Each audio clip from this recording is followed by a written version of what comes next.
name is Hatti Pattisson and I'm a painter. I work mainly with water-based acrylic paints on stretch canvas.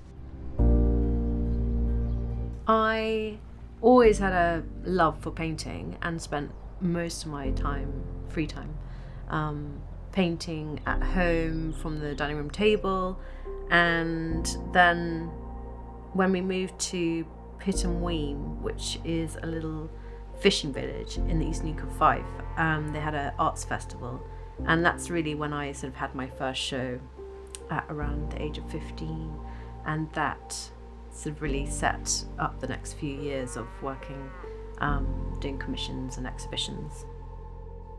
The sea has always been a huge source of inspiration, and I think that's why I end up always using a lot of water in my work for the fluidity. And movement is something it's a part of the process, but it's also part of the after effect where I want the painting to have a real sense of movement in it. I think from doing exhibitions at a young age and having to be organised and to go through that sort of fear of creating a collection of work and then organising an exhibition.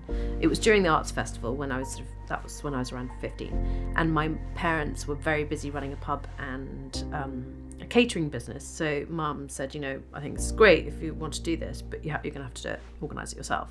And I did get friends to help, and they would wear sandwich boards and sort of with an arrow pointing this way. So it was very naive and childlike.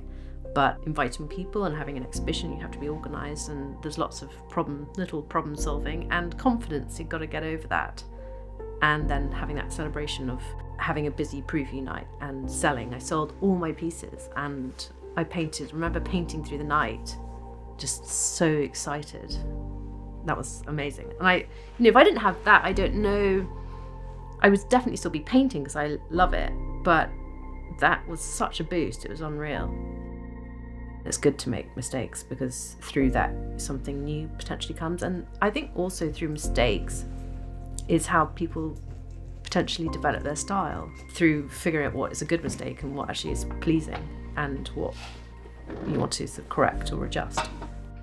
Anyone at any stage in their life and their career will have doubt, so I don't think that's necessarily that could fuel you to look at your work critically, but you can't be completely crippled by fear and those feelings because otherwise it sucks all the joy out of it.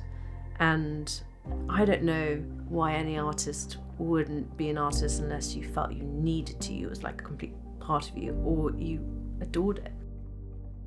You can make your living being a creative, thank goodness. I think you do have to be organised about it.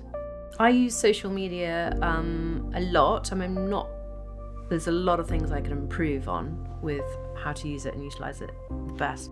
It's very good for marketing exhibitions, showing your process, showing your collection, and having a more intimate introduction to potential clients so they feel that they can get in touch and ask about work. I think it's really vital for me personally.